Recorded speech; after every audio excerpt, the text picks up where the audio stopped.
I think Thomas Was Alone is a good game that got lucky. I think if Thomas Was Alone came out tomorrow, I don't like its chances. I don't think it would do as well, by any means. The thing I always point out, and this is a cliche, anyone who's listened to an interview with me is like, Thomas Was Alone was on the front page of Steam for 2 weeks for everyone in the world because nothing else was out. Like, it was just the front page. That was before Steam curated its front page for you as an individual player. This was literally, you go on Steam, big rectangle, Thomas Was Alone, for everyone in the world for 2 weeks. That's why Thomas Was Alone did well. My amazing ability to make Claire's story fit to her narrative in the world and how she interacts with it. I guess it's good that the game was good, but the numbers it sold were to do with visibility and marketing, in my opinion.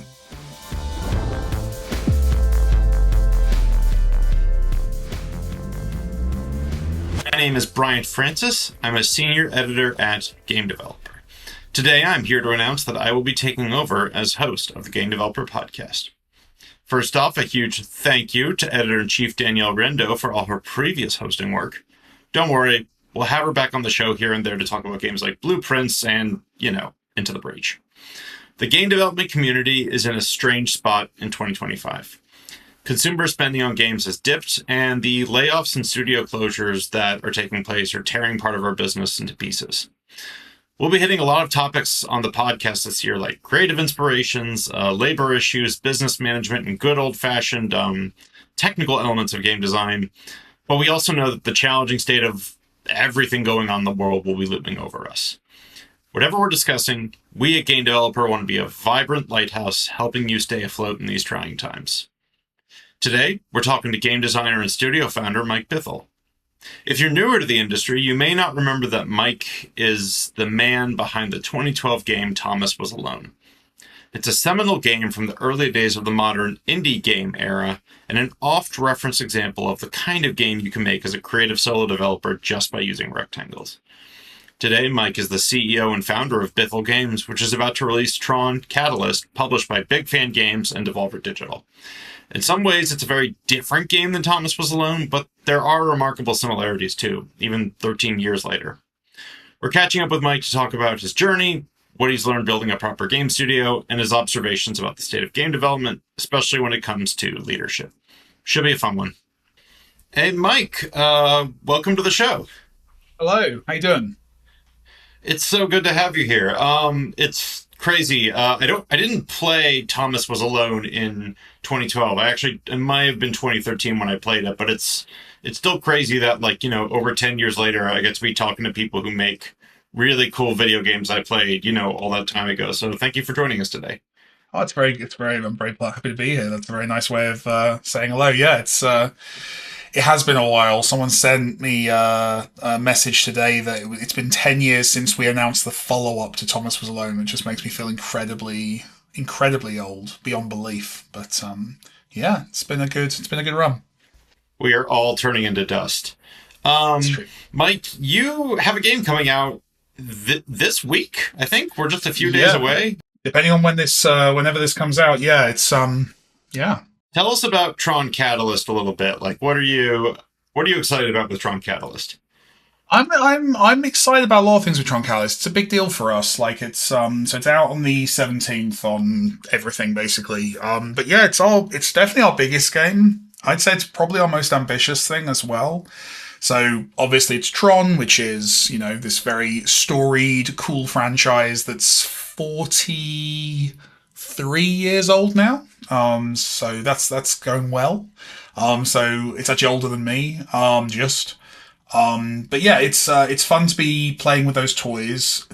I'm liking what we've done with those toys, and I think we've made a good game. It's always this weird thing like that week before release of, did we make a good game? Are we about to be shown up to be the charlatans we've always worried we are? But I feel like it's good. I'm interested to see how it goes. I think it's a good one. I like it. I sort of forgot about this when we talked at Gamescom last year, but I always forget that TRON is a movie about video games, and yes. I think cyberspace just sticks in everyone's mind, but no, it's about a guy who makes video games and getting sucked into one. I guess, like, do you feel like that movie did anything to make you want to make video games? Like, how would you describe, I guess, not just your love for the movie, like love for this, like, what's kind of going on there? I do remember, so there's a thing in Tron movies, I don't know if this is in Ares, but there's a thing in Tron movies where you do the taking off the Yeah. t-shirt casually scene, and every game designer in the world of Tron is an Adonis. And yeah, I do have this weird knowledge that I remember like watching Tron, the original Tron on like VHS as like, I guess I must have been like 7, 8. And Flynn taking off his t-shirt and changing his t-shirt, and he's a cool guy. And what does he do for them? He makes computer games. That's a job you can have. And I remember like I got very into coding as a kid quite shortly after. So I think, yeah, basically I looked at Kevin Flynn the way you normally look at a rock star or a footballer. Like I was just like, this guy's cool. I can do this cool. Obviously, it didn't work out that well. Didn't get quite as far as I hoped with that. But yeah, it was cool, and it was the thing everyone always forgets about Tron as well is they get the history the wrong way around. That this was a movie that predates a lot of like the terminology and concepts that it presents. Like that's why a lot of the language in it around computing feels silly to us now, but that's because those terms weren't locked in at that point. These were the very early days where people were figuring this stuff out. You know, it predates. Most of the effects in it are 2D cell animation, not CGI. You know, stuff that you would think is being done on a computer was being done by hand. It's predicting the world we now live in. And yeah, as you say, very much tied to the concept of how games work, which is something we're playing with. It's kind of an ode to games on a lot of levels. Tron Catalyst. It's a there's some jokes in there. I think there's stuff that people will find very cringe, but I don't care. Where we just kind of play with your expectations of a licensed game and video game tropes and how they're meant to work. And we have some fun with that. I think it's a cool set of concepts in there, and it's fun to play. It's fun to do those cool things and to, you know, hit those Tron story ideas, those themes that have been part of the franchise from day one. So yeah, we're having a good time. We're having a good time and having a lovely time working with the folks at Disney and making cool shit. It's good. What when you started there, you said you started coding sometime after you started watching Tron. What language were you coding in, and what kind of machine do you remember coding on? So I was basic and still am to a lot of levels. I was a basic coder on IBM PCs. So my dad worked in IT, so he would every now and again accidentally a computer would go missing from his work, and he would bring that computer home. And I mean, I'm old enough that I remember that first computer I was working on was a black and white screen, so I would use it was Windows. I think it was early Windows. Was it 3.11 or was it even before that? But I remember using Paintbrush on it, and then having to get him to print out his work on a color printer. And I had like a little chart I'd made of which squares on the palette were which colors, so I could kind of draw something and cross-reference. So the shades of grey, I could guess, okay, so that's going to be red, that's going to be blue, and then that would kind of come back to me from his work, printed out on a color printer. So yeah, that was the idea. So always on PC, because that was the thing that that we could get for free accidentally off the back of a truck. And then I would just kind of play with that forever. But I remember as well, like, playing a lot with computers at school. We had the BBC Micros, which was a brilliantly socialist scheme in the UK where every school got computers basically very early on. And they were terrible, awful, like really slow, very, very crap by any standards, including the standards of the time they were in. But I remember playing with those a lot. And then kind of weirdly, because I was the computer kid in my primary school, becoming de facto IT child. So there's just these weird things where I'll realize, and this was happening all the time, that I'd be taken out of class. Like I'd be learning an incredibly important core piece of primary school education, like age of 9 or 10.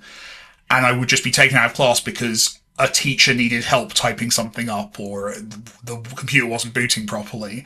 And there's been moments around my adult life where I'll realize I don't know what a basic thing is, because that, I guess I was pulled out of class that day. Like, I just wasn't there for it. And just these weird gaps in my knowledge and learning that I've kind of filled in over the years. But like, yeah, I definitely got a subpar education by playing. Fortunately, playing on the computer was its own education, and then I ended up in a field where that was useful. But yeah, I was very nerdily into the computer. Yeah, just to answer your question, I was on every computer I could get hold of, basically, I was playing with back in the day.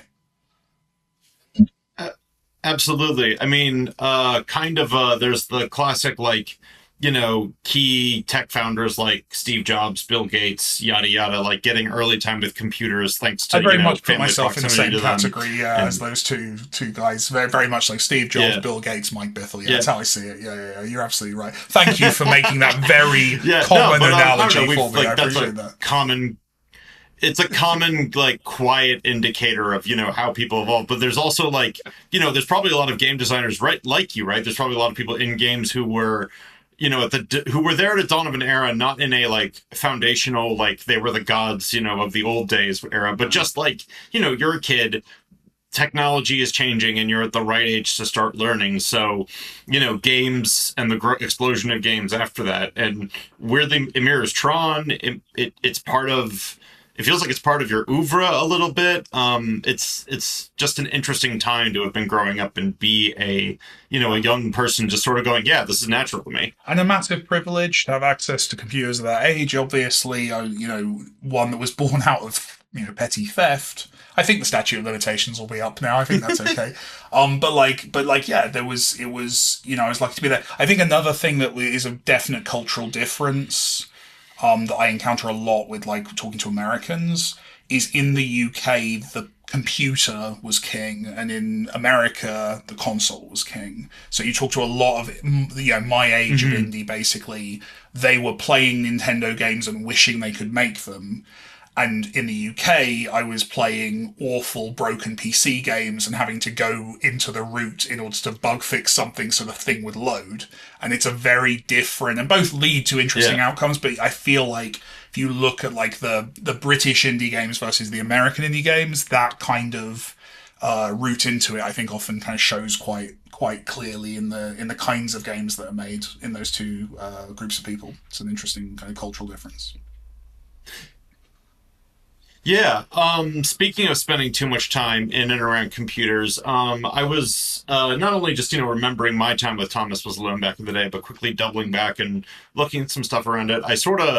I both remembered that it was about being inside software, but I forgot that you're playing as AI programs essentially inside software, which means Thomas Was Alone, in 2012, to Tron Catalyst playing characters in software and in a video game in 2025. And it's not your only game where it seems like you've really enjoyed telling stories about characters inside software and inside worlds. What draws you to that conceit, I would ask? No, it's a lot of the games I've written have been, and obviously these games are all made by teams, but in terms of the writing, I will take the lion's share of the credit. Yeah.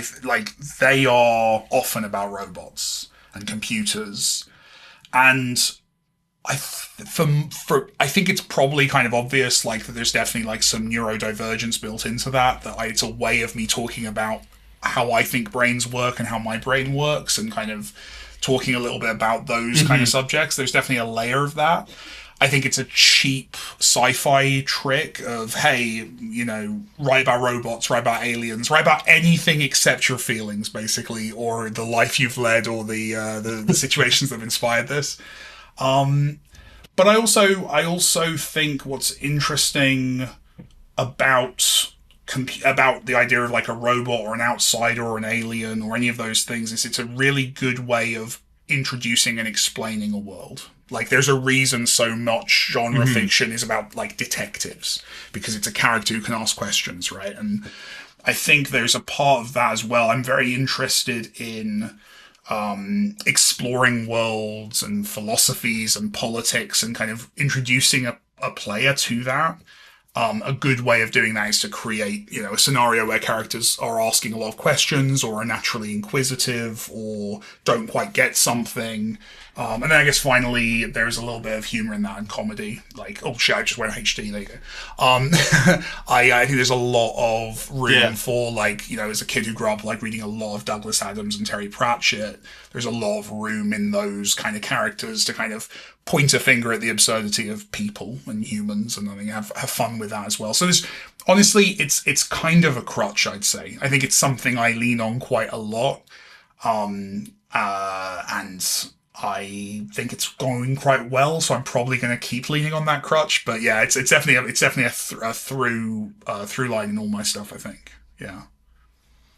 Yeah, what is a crutch but a prosthetic that allows one, to participate in mobile society? Not that different than a leg, I guess. That's interesting. I like that. No, that's a nice way. Yeah, you're absolutely right. The term itself, crutch. This is going to be interesting for the listener at all. I hope you edit this out. No, the idea of a crutch is like it's kind of an ableist. Well, it's definitely like an ableist kind of thing to describe yourself with, and there is a certain amount of. It's a bit overly self-deprecating as well, isn't it? It's kind of you're punishing yourself, and you're using ableist language against yourself to kind of criticize something that doesn't need criticism. You're absolutely right. It's really interesting. Sorry, it's just a nice angle on that. I'd not thought of it from that way. I like that. It's interesting.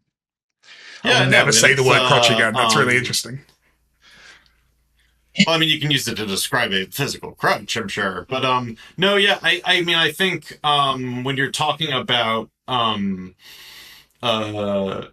think broadly, I've found I really enjoy looking at things, that be sort of like you said, like we use the crutch usually to describe some limitation, but lately, especially after listening to more accessibility advocates, and those folks are so active in the video game business, looking at all kinds of like accessibility and mobility affordances, and sort of thinking like, okay, like how does this sort of like align things as opposed to, mark some misalignment? And actually, I've felt that come back into games too, not just with, the classic accessibility option, difficulty modes, but all the little ways that a game can sort of be modified to meet people where they're at. And it's sort of a valid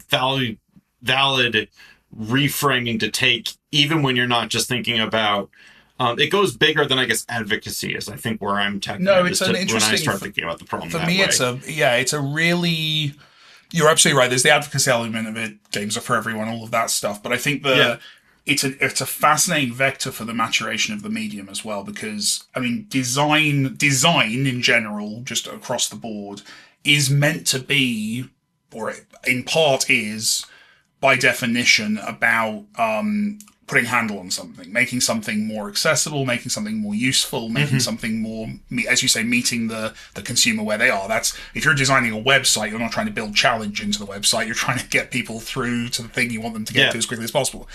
Games are kind of unique in that we treat design arguably a bit more like an artist would, and we say, actually, we're going to deliver friction. We're going to make experiences that don't give you everything immediately. We're going to kind of put these barriers in front of you. What's interesting about the accessibility conversations, I think it highlights that we have potentially, you could argue this is lazy. You could also argue that we're at the starting of a medium, so fair enough. We have used things like difficulty and kind of quite arbitrary punishment to provide that friction, and we haven't thought about more interesting ways of doing that and how we can adapt that to different players. And I think there is an interesting, I think when we're looking back in 20 years at where game design has gone, I think the accessibility conversation, as you said, beyond the advocacy thing, is pushing designers to come up with more interesting game design, bluntly, because we're trying to, we know we can't just lean on reflex challenge. That's still something that we should use. That's a tool in the belt, and we put a setting in to let you adjust that. But there is more we can do. And it's, if you look at something like, AAA obviously has been able to do enormously accessible games because they literally can make a team the size of an indie team to just do that. But it doesn't remove the fun from, Last of Us 2 to switch on all of those features. So therefore, the designers are clearly kind of going ahead of it. So it's interesting. Yeah, I think I think the fact that conversation is happening and that conversation is actually progressing is a good indicator about games kind of moving forward. That's my view on it. I think we're gaining a lot of knowledge and we're making better, more interesting stuff as a result, I think. Collectively.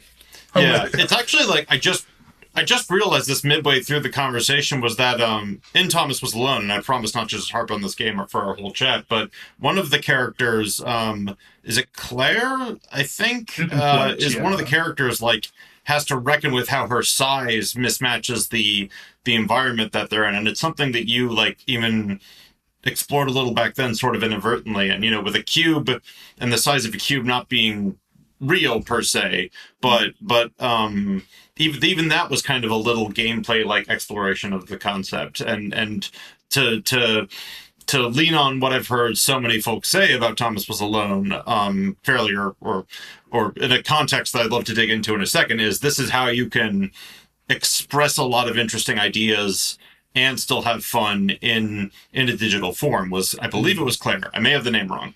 Claire's the one that floats, yeah, and is physically large, yeah, for sure. Yeah, and I think, honestly, a big part of that, I think it's interesting when you make something like Thomas Was Alone that clicks with people at the scale, and probably Thomas Was Alone, it feels like a once-in-a-career game. I'm not anticipating necessarily that I'll make anything that clicks in that way again. What's interesting about it is that it becomes a self-fulfilling prophecy, and that it's doing well, therefore everyone assumes that every decision in it was an incredibly smart choice that absolutely, it's survivor's bias, but it's like, it becomes like almost heroic. It becomes like, no, this was clearly made by a genius, and they knew exactly what they were doing. Uh-oh. I think with Thomas Calling me out a little.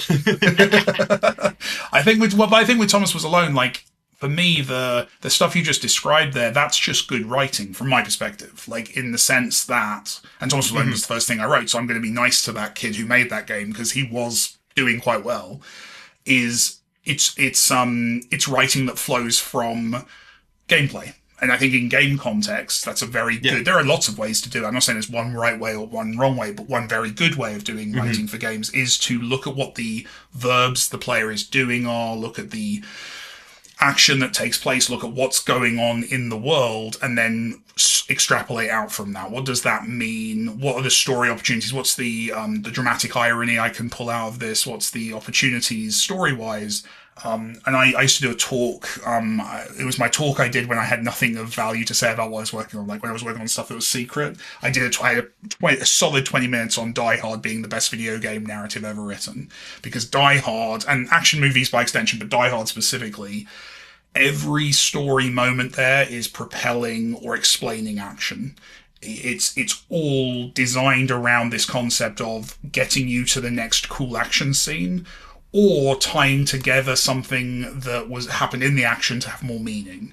The opening of the movie, my favorite thing I point out with that, the opening of the movie is Bruce Willis's character being patronized by a yuppie on a plane. The movie ends with him making a yuppie fly. Like, that's the arc of his story, is gaining self-respect and taking ownership of that situation. I don't know if that's accidental, but it's beautiful storytelling. I think with Thomas Was Alone, I think some of that kind of stuff worked quite nicely as well. But yeah, I think that's the stuff that to me is how I've always approached the stories, and it's something that kind of I do more and less obviously in some things. I think the other aspect that's fun is dramatic irony, is going, well, what's the opposite? So Tron Identity, for example, the main character, specifically his job is to not make decisions or impact the world around him in a game where the goal is that you're making decisions and impacting the world around you. So you've kind of immediately created a character conflict. The clumsy way of doing that is to give the player a gun, have them shoot some people, and then say, well, you're kind of a bad person for shooting those people. But if you manage it a little bit better than that, and if you kind of frame it and explain it and don't judge the player for their actions, but instead let that character have an interesting inner life, you can get to a good story thing, I think. Sorry, I'm just rambling now. But, yeah. I like writing. No, I agree. I'm the phrase The phrase "let him cook" applies here. The delicious meal at the end of it will be TRON Catalyst in a few days. Fingers crossed. Yeah. At the top of that, I referenced the fact that people point to Thomas Was Alone as you don't need a lot to make a great game, right? Because it's a game, it's a story game with rectangles and solid platforming and some good squishy animation. I both have that phrase has taken on new meaning recently, I think, because I think it's like a broadly an inspirational thing, right? Like, I think lots of people should feel inspired to try things and just draw like bad shapes and stuff. But I feel like this year, I've had some people just straight up tell me, it's never been a better time to make a game. You can make your dream game with just like sort of raw gumption and Unity assets and stuff. And while that's totally true, like I sort of feel like some people, maybe they're not necessarily using Thomas Was Alone, but they're sort of selling a narrative that I think your game is a little bit hung up on. People are using it as an example sometimes of that. Have you heard any of that? Have you seen people describe your game that way? I've seen a bit. Yeah, and I just from a logical point of view, I dislike it because it's survivor's bias, like I said earlier. Yeah, Thomas Was Alone did well, but I promise there were other lo-fi games that came out that year that didn't do well. And I think it's the responsibility of anyone who is held up as like a success story, solo guy proving that you can do this, like to kind of immediately throw in like 7 caveats of like, it was made over 3 years. It was, which is embarrassing given how simple it is, but like I was learning how to code at the time. I didn't know Unity at all when I was putting it together. I was an experienced game designer. I was a lead designer within an existing games company, so I had a lot of experience I could bring to it. I had a lot of connections within the industry to kind of get it in front of press and kind of take it to events and stuff. Like it wasn't, and it rarely is just kind of a story of coming out of nowhere. I like that it's inspiring. I think that my issue is when it's held up and used as an example to make an argument. I also really dislike, I'll see a lot of the time people laying into like AAA teams and saying, why did you bother making cutscenes? This story is less good than Thomas Was Alone. It's a completely different thing. And to look at what is being achieved by some AAA teams in the terms of the storytelling they can do and the way they're using all these amazing technologies that I don't have access to, it's incredibly inspiring to me. Like, that's cool. It's a completely different thing. I'm not in the same industry as Naughty Dog. Like, that is a completely different scale of production and talent and skill, and I'm pulling them as an example as someone who's good. But yeah, it is a shame. I think Thomas Was Alone is a good game that got lucky. I think if Thomas Was Alone came out tomorrow, I don't like its chances. I don't think it would do as well, by any means. The thing I always point out, and this is a cliche, anyone who's listened to an interview with me is like, Thomas Was Alone was on the front page of Steam for 2 weeks for everyone in the world because nothing else was out. Like, it was just the front page. That was before Steam curated its front page for you as an individual player. This was literally, you go on Steam, big rectangle, Thomas Was Alone, for everyone in the world for 2 weeks. That's why Thomas Was Alone did well. My amazing ability to make Claire's story fit to her narrative in the world and how she interacts with it. I guess it's good that the game was good, but the numbers it sold were to do with visibility and marketing, in my opinion. Yeah. I do warn people when they're like, what kind of game should I make? Or like, I'm making a side-scrolling. Yeah. I tend to warn people, they're like, oh, I love a game like, say, Thomas Was Alone. Like, I want to make a side-scrolling platformer kind of game. Like, please don't. Please. Like, it's been so long since those could stand out on the crowded Steam marketplace. And you've mentioned survivor bias. And despite both, we need genre familiarity to sometimes convince people that our ideas are good. We need, mechanical familiarity to help them understand the game at all. Side-scrolling games, I'm just sort of always nervously sweating when I see a developer going all in on one, because I'm like, your competition is so stiff. You're effectively competing with games sometimes that were on the Game Boy or the Super NES sometimes, and that makes me wake up in a cold sweat some nights seeing seen people go down that way without a strong game plan, I guess. I need to give credit to the people who have pulled it off. And that's the thing. If people Everything you're tried. saying is true until 2 weeks from now, an indie team makes a platformer that blows up and changes the world, right? I think a big part of it, and something that I know we pay attention to with what we make, is it's that paradox that it's become so much more straightforward and accessible to make games, for sure, but that means that it's become accessible and possible for everyone else to also make games. So the platformer example is a good one. Like I'm as a hobby thing right now, I'm learning Godot just to kind of, or Godot or Godot or whatever people tell me it's called. I'm making a game with that. And the first tutorial I did, I'd made a platformer with pickups and a level start and a level end and sound effects in like 45 minutes, just going through a popular tutorial. Like, that is no longer a barrier to entry. Like, that stuff back in the day, there was still a challenge to a platform. Platformers were still very straightforward to make compared to other games, which is why all my generation of indies made them, because they were very accessible and possible to do. But I do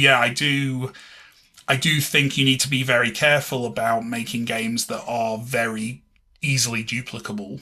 I think there's a risk there. I always give that advice to people of like, try and make a game that couldn't be cloned in a weekend. I promised in the intro to this podcast that we would try and be, sort of a shining light, but maybe we're also the bad advice podcast as well. We can, who knows? We contain multitudes. The arc you're describing is also an arc where you go from, guy who works at a company already to making a game yourself and learning to code to running a company of your own. And running a company is a risky business because you go from worrying about your own rent and food to worrying about other people's rent and food. But you've been at it for a minute and you all have stuck around and made, you sort of mentioned up top that, Thomas Was Alone, was this explosively selling game, and you've made a number of like games since then that have kept the lights on. But, this question covers too much. There is no one answer that can cover the whole question, but I guess like, what is something you've really learned about running a business and still being a key creative that you really just had no idea you would stumble through when you set out on this end of your journey? It's a tough one because, times are hard for everyone. So like, there's definitely, we're hitting the same challenges as everyone else. I think the key thing from my perspective has always been to attempt, and not always succeed, to behave ethically and to look after people, and fundamentally that everything else flows from that. I don't say that to be, should be a show off or to, put myself on the cross, but like, I feel like fundamentally every choice that me and my business partner Alexander have made has always been trying to do right by the talented people we work with, fundamentally, and to treat them with as much respect and care as we can. And the games have always been, in my opinion, kind of secondary to that. I am very proud of our games, and I'm very grateful to the audience who's picking them up. But fundamentally, I care about the people I'm responsible for more than you. So I, which I don't know. That's a choice quote that could be taken out of context. But I think from my perspective, that's always been the thing we've tried to do. And I think that instinct has always led us in the right direction. Because that's why we get to work with talented people. We've got a good reputation for treating people well, and that's why a game like TRON Catalyst can be made with just world-class tier talent behind the scenes making that happen. I think it all flows from respect. Ultimately, that's the thing I learned. I also learned with just to bring it back to Thomas Was Alone, because I feel like we've not talked about Thomas Was Alone for a minute. I went back and looked at Thomas Was Alone for something a couple of years ago, and I was playing. I was like, damn, is this a game by someone longing to have a team around them? Like, damn, is this a game about someone who wants to build a community? Like, there's there's just the angst of it and the need for that is in, literally the title of the game, right? Thomas Was Alone. And it's funny kind of seeing that and going, okay, that guy got to build some stuff. That's cool. So that makes me happy. But it's It all comes from respect and kindness, ultimately. And as long as you're trying to treat people that way, I think things go well. The few moments I think I've messed something up professionally has been when I've either lost sight of that for a moment or failed to live up to that standard, basically. Yeah. Would you agree, and this is a leading question, if only because I think we shot some messages back and forth on Blue Sky about this. Would you agree that, like, sometimes, in good faith and sometimes in maybe a little bit more criticism, that leadership is a very hard thing in the video game industry, and there are some parties, both publicly known, covered in various, sites like a certain gamedeveloper.com, and others that are not public knowledge. Do you sort of think leadership is a harder thing than our industry takes granted for? Like, do you think, I don't know, maybe you think this is something our business has unlocked? There are no problems. No one's a bad leader. Yeah, no, everyone in the game industry is wonderful and always does the right thing. I think to my eyes, there are two vectors from which bad management comes in the game industry at large. There's others, but the two main ones from my perspective are: one is the classic thing in creative industries of people being promoted past their skill level, or being promoted, someone who's very creatively talented, someone who's really popular on the team, someone who's really good at their job, getting a little bit more senior than they should, or getting put into a managerial role. And that can be challenging for them. It can be challenging for people around them. That's one thing, and I think that is fair enough. That's someone good failing, and you can help people in that situation. I think the darker side of it is when you have leadership who are very, very good and are not failing from their perspective in the objectives that they have. And I think our industry is very full of people like that who are maybe not acting in the interest of the quality of the game and the health of their team. And I think that's unfortunately present in the industry. But I think fundamentally most people are good and trying to do good work. There are definitely people who do not fall into that category. Yeah. I've had a thought, which is, God, do I have a thought? I have so many thoughts. Sometimes when I read stories about like failures in leadership, I sort of sometimes think about how the costs of a game and sort of the financial pressure of anything from like, from a, let's say a $500,000 game up to a $5 million game to 50 to 500 to even beyond that, how that sometimes seems to warp, especially at the highest level, how people are thinking about the project. And I sort of feel like compared to, say, the film and television business, there aren't as many release valves for that pressure. And that sort of shapes some very bad outcomes in some toxic environments, which isn't to say that I don't think, big budget games exist. Like anytime money's on the line, money's going to be on the line, right? Like even if you're a good leader, like that budget is hanging over your head. But I've picked up a vibe of that sometimes people just really can't meet the pressure that puts on. Have you observed anything like that, from your perch over there across the ocean? Yeah, definitely. And I wouldn't necessarily let TV and film off, though. I've got lots of friends who work in TV and film, and I think they have a lot of the same challenges we do. I think, definitely. I think that can come up. I think as well, like I'm quite boringly 90s in my managerial thing of like it's always about communication. I think a lot of the time it is just people are not communicating, and I'm also someone who believes that ultimately the boss is at fault. Like ultimately, all blame goes up, credit goes down. Like always should be the way these things work. And I think unless you're naming a company, then you should call it after yourself, and you should be stuck with that decision for years. I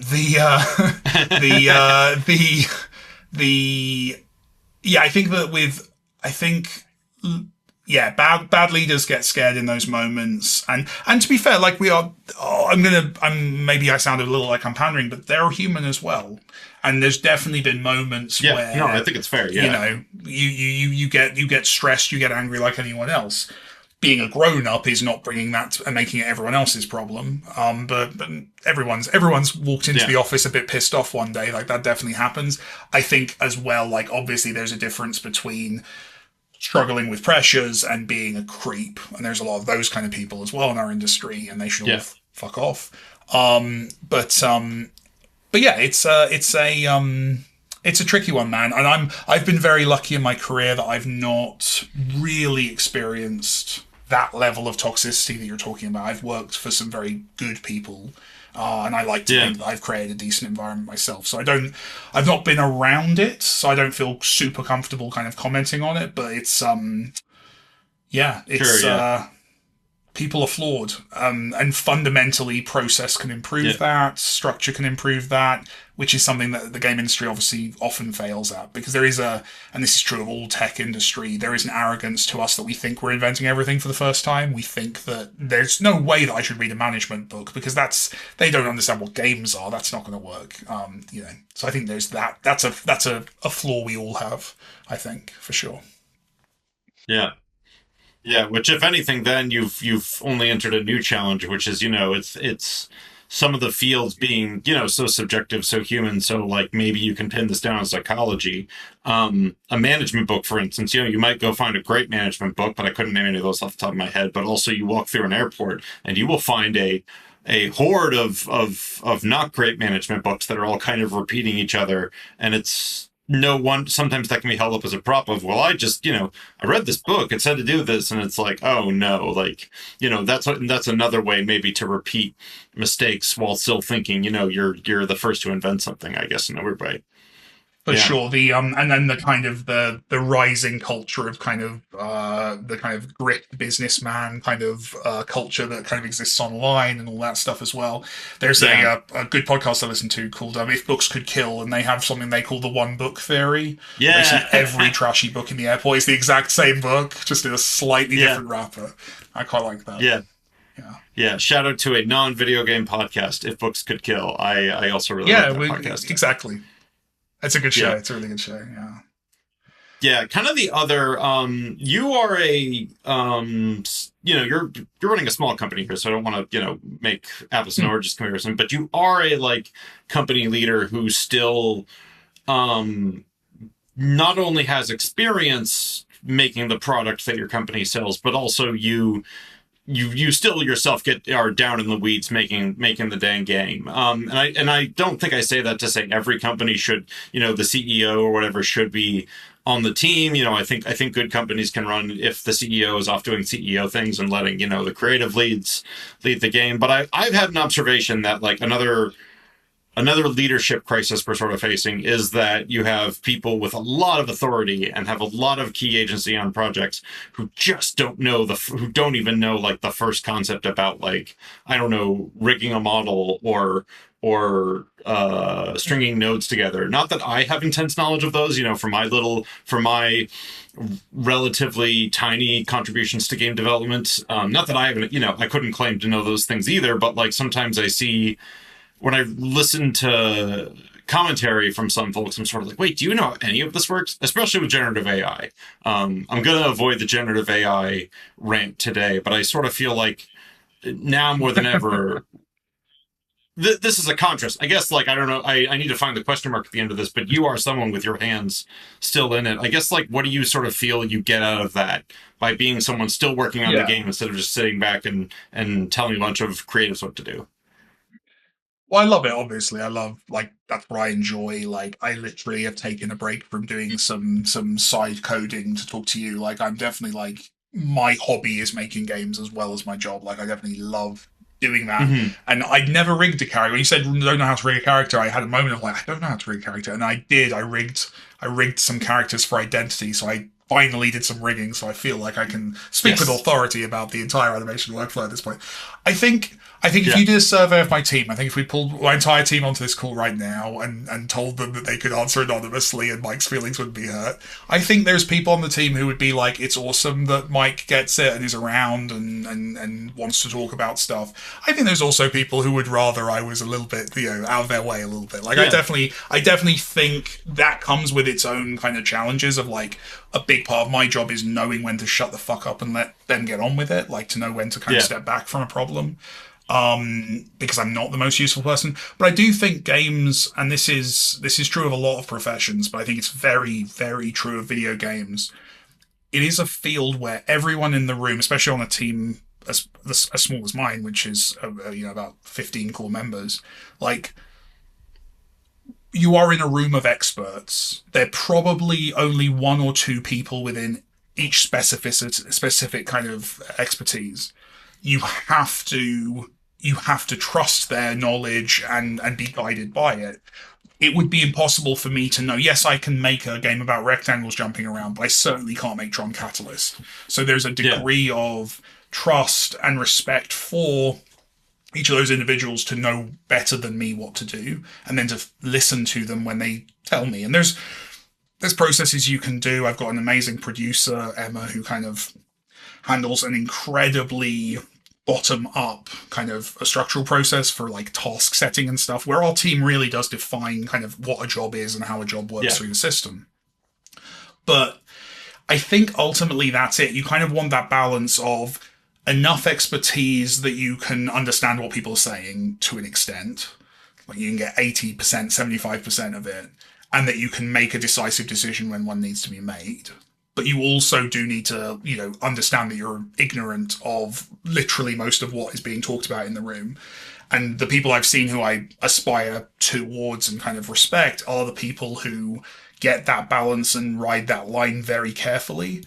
That's what I try to do. But there are days where I definitely kind of, I have an opinion of like, no, back in the number of times I have said back on the Nintendo Wii, we did it like this and it worked fine. The number of times that's been said by me in a meeting is embarrassing.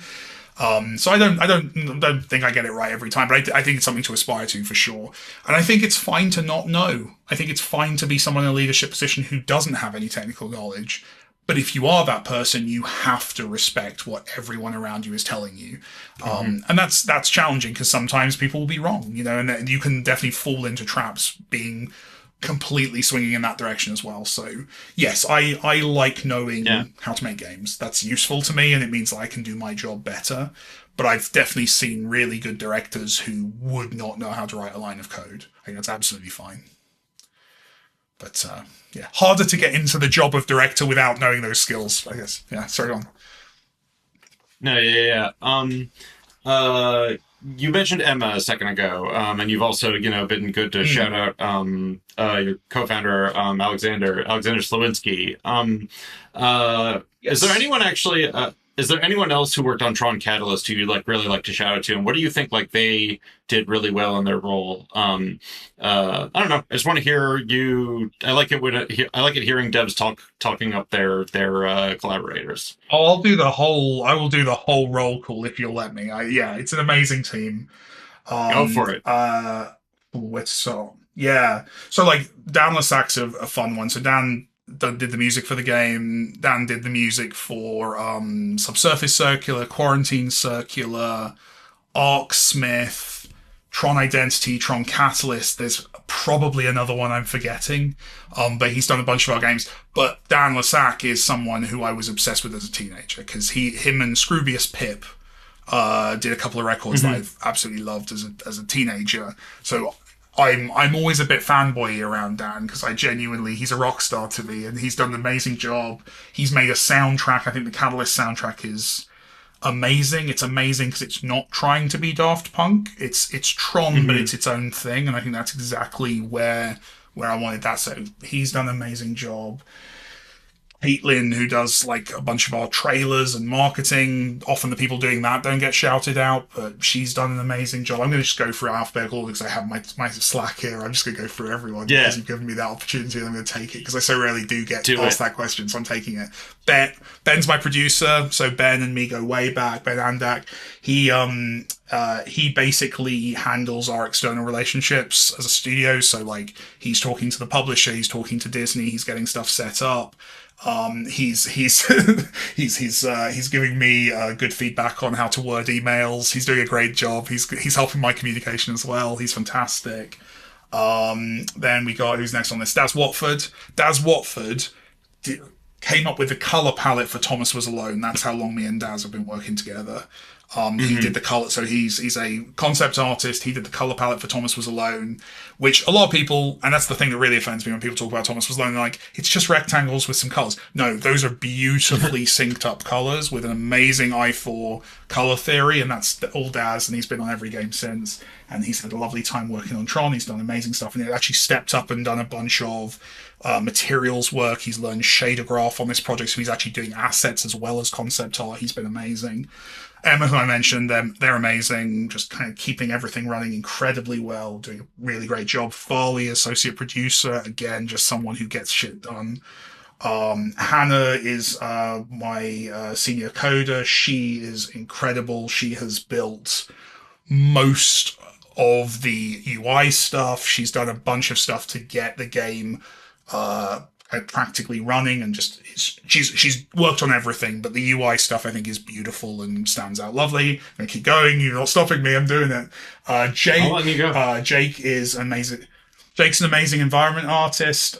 He's came in as a he was our first ever intern. Came in as an intern towards the end of Tron Identity, early Tron Catalyst, and just has basically just flown and done incredible work throughout the project, and just made an enormous amount of the environments, like a good, I don't want to even guess at the percentage, but a massive chunk of everything you see in a Tron environment in Catalyst is all Jake, and this is his first job. It's insane.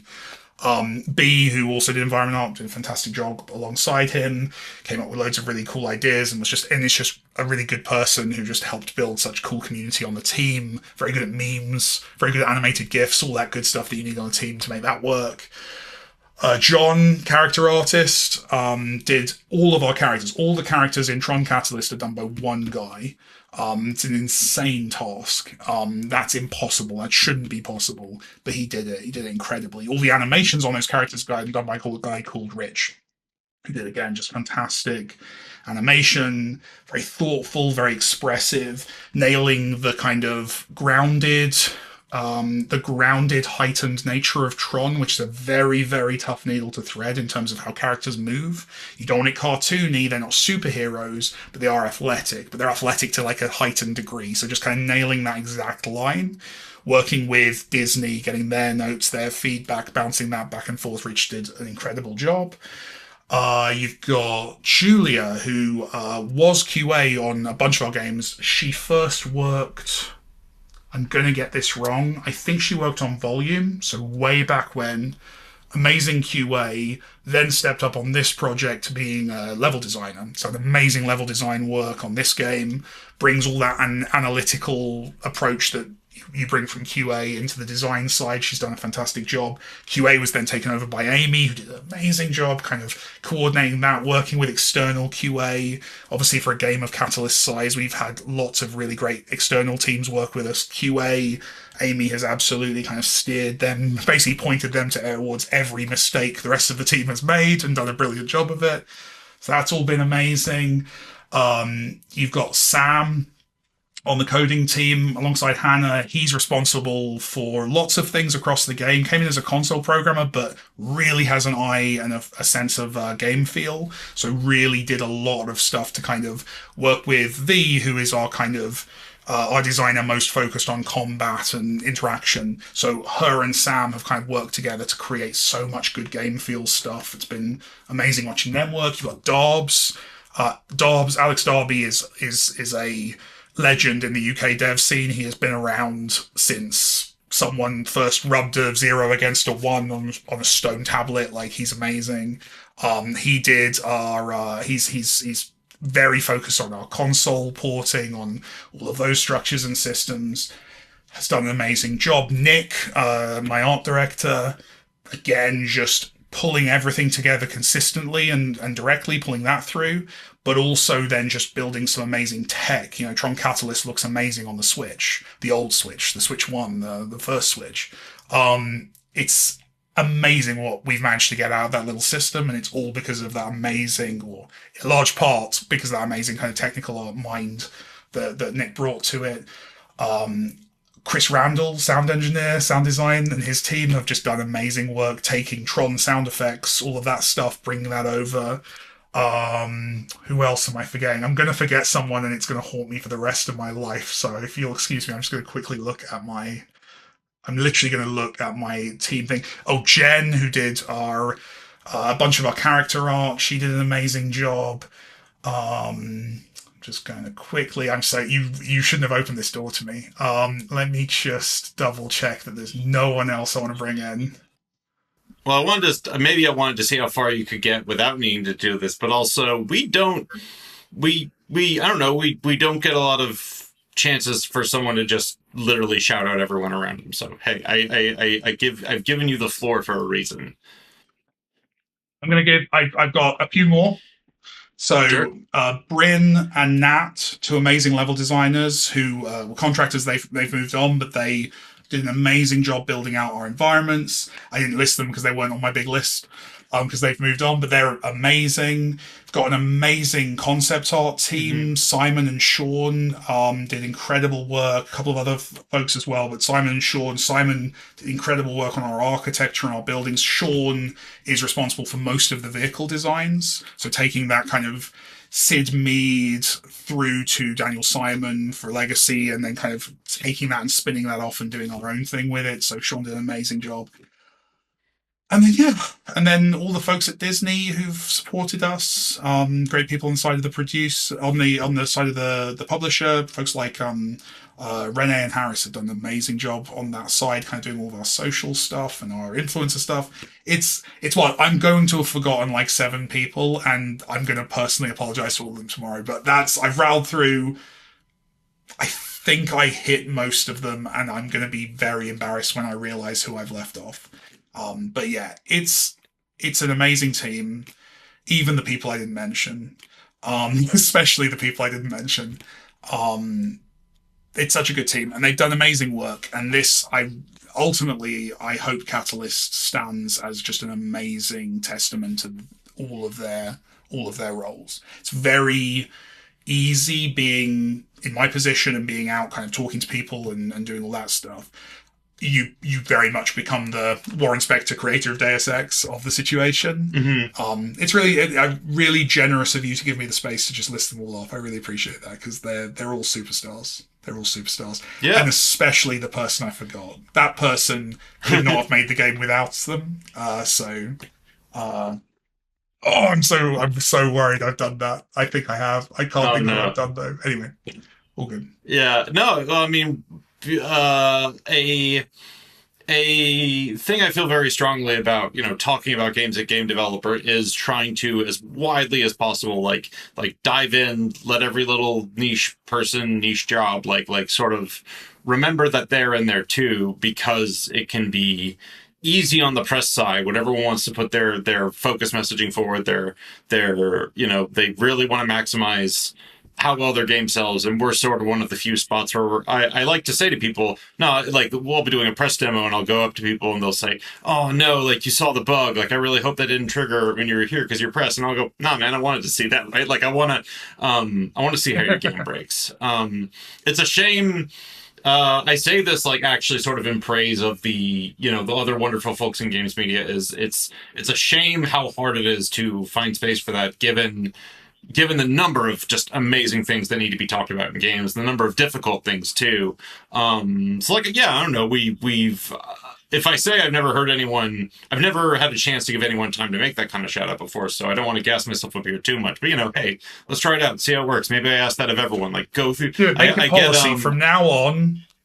From now on, the end of every interview, ask that question, because that is a gift of a question. I love that. Yeah. Hey, thank you. Well, hang on. No, now we're just gassing each other up now. No. We're both closing great. Out. And the thing is, you know what? The audience is going to enjoy listening to us both doing that, I think. I think the audience is with us. The audience wants us to both just talk about how great the other one is for roughly 5 minutes now. No. I'm playing for time while I need to. Oh, there it is. See, sorry, that's the deception, the lies. The magic of game development is deception, lies, but they're lies we all believe I'm steering you. I'm Um, steering you where I want you as a designer. I'm Prince of Persia lighting over here to make you go towards the door so that you, yeah, 100%. Oh, yeah. Kind of bringing things towards a conclusion here. What field of making games, that's not a great way to phrase it. Where in video games, like what way of making videos, what kind of video games, what kind of feature, what kind of process, like what's got you excited looking ahead? Like what is a thing where you go, I really want to try that. I want to do that. It could just be a simple, you mentioned learning Godot earlier, right? That could just, it could be as simple as that. It could be as, oh, we're going to adopt a new workflow process for our next game and I'm excited for that. I don't know. What kind of thing are you excited about as a person making games going ahead? So there's this thing called generative AI, and it's really going to change the face of the industry. It's going to be amazing for all. No, I'm joking. I'm joking. No, I don't know. I'm honestly, Godot's really exciting to me. Like I'll just ramble about that bit because I genuinely, it feels a lot like when I first properly played with Blender about 4 years ago, where it feels like a open source tool is doing the dance better than the massively expensive paid for tools. And just bouncing around in it, this is not an endorsement. All my games are shipped in Unity. I'm not gonna throw all of my support behind an engine I've not shipped a game in. So massive pinch of salt. But the stuff they're doing from like an interface, a usability, a quality of life perspective is exciting to me. And A, because great to play with a cool new engine. B, because, I would like to think that their competitors might kind of see some of those choices and go, oh, we should be maybe moving in that direction. I think Blender kind of woke up a lot of the 3D art company, kind of the companies that were as the sleeping giants. This feels like it might be about to do the same thing, and that's exciting to me. So yeah, that's cool. I'm having a good time with that. That's my neat actual technology that's exciting. But yeah. Someone I have on in the next few weeks or months is going to say they're excited about generative AI, and I need to give that person. I promise to you, listeners, I will give that person grace to hear that about, no matter what my personal feelings are, and I will try not to make the same noises I just did. Mike, thank you so much for joining us. This was great. Best of luck with Tron Catalyst, and I can't wait to see it and whatever your team cooks up next. Thank you. Appreciate it. Thanks for your time.